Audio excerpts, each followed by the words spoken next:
Hi everyone, welcome to NFTV Extra. How have Newcastle lost that game? How the hell has that happened? Newcastle went down 3-1 against Spurs at St James's Park, and I actually feel that the best side actually lost the game today, despite losing by 2 goals. Absolute madness how we've lost that game. Like, I kind of get my head around that as well. It's mental how we've came away with 0 points in that. And I was questioning the lads on the main channel on NFTV that you don't want the season to fizzle out. And today they put a performance in which makes you go away from the game and go, yeah, I can accept that. Newcastle played really well today, but we're going to break the game down. Frustrating again, 3 defeats in 3 now for Newcastle. But it started off very brightly with Miguel Almiron having effectively 2 chances within the first 6 minutes. Shot was blocked and it went out for a corner. I was very close to going in at the net. Training ground routine. Richie drills it low. Almiron peels off his man, but he blazed it over the bar. And it was great start by Newcastle. I think this is promising this. But Fabian Sherman, and I said this on this channel the other day, is that he's got 1 year left on his contract. I'll probably cash in on him now because his form's all over the place this season. 28 minutes into the game and he's bringing the ball out in a really, really bad touch. Tottenham switch it to Son and Yedlin's got to put him on his left foot. It's a fantastic finish.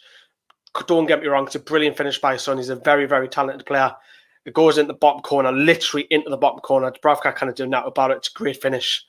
And then Dubravka was forced into another save when that man, Son, on the edge of the box has a shot, deflects, I think it was off Kraft's heel. It's flying in the top corner. There's Dubravka to push it away. It's a fantastic save.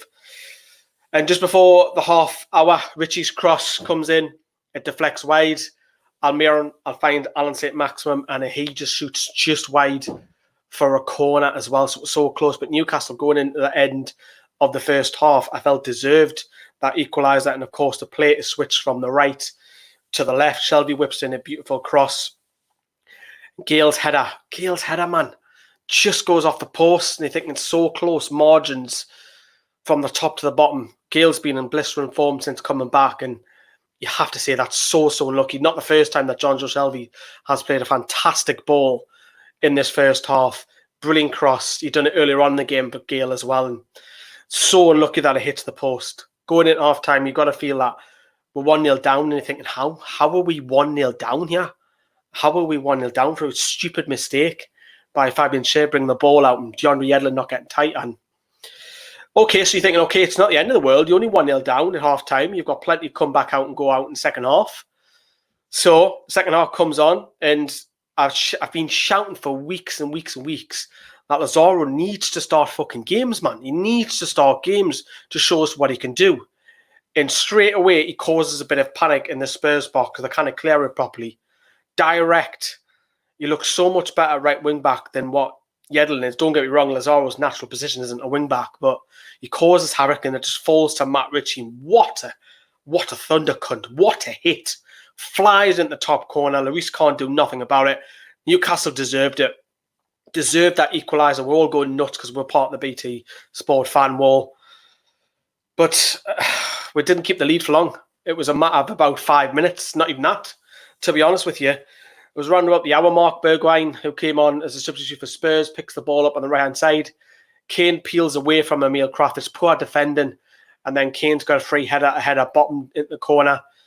And you think all that work that you've done is just undone like that.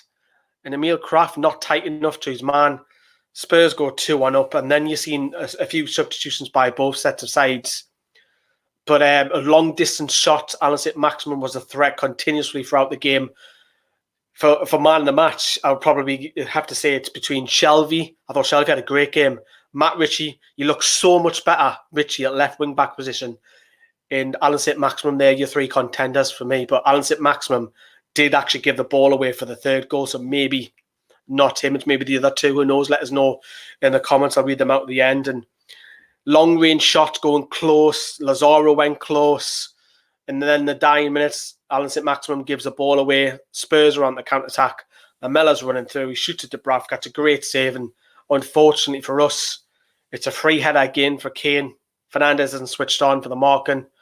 and then it's game, set, and match. And I'm thinking, how the hell have we lost that game? How have we lost that game? Best performance out of the last 3 games is today. And I come away from that game thinking, I'm not massively impressed by Spurs. Clinical, don't get me wrong, clinical in the final third, but the stats so deep, they didn't press well or nothing. And that's Jose Mourinho's first win at St James's Park in his Premier League career. And there's a couple of injury concerns towards the end there, a couple of players going off. It looks like we've got another centre-back crisis. I know Fabian Schär isn't playing great in the minute, but it looks like we've got more problems again at centre-back. Let's have a look at what he's saying in the comments. Give Bentleb as my friend saying, James, cannot wait to get a win on the fan wall. Yeah, you were part of it as well, Subterranean. Still got a goal, which was good. We'll try and put that on the last word. Dominic, Joe Linton's not at fault for today. You cannot blame Joe Linton for that. I'm sorry, you cannot. I'm not having that. Joe Linton's, there's another one. Joe Linton did, yeah, but the problem the reason why we lost the game isn't because of Joe Linton. We lost the game because of shitty basic errors that lost the game. Going forward, we had loads of attempts. Joe Linton's not at fault for today's result. I'm sorry, but he's not. Alan saint-maximin, great as usual. Yeah, James, spot on.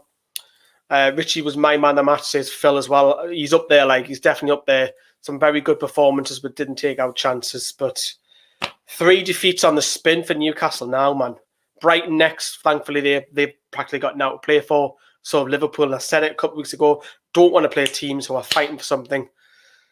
Another frustrating afternoon. Head over to the main channel because we've got the fan reaction show. We've got scoring the players, Spurs fans later, and then the last word.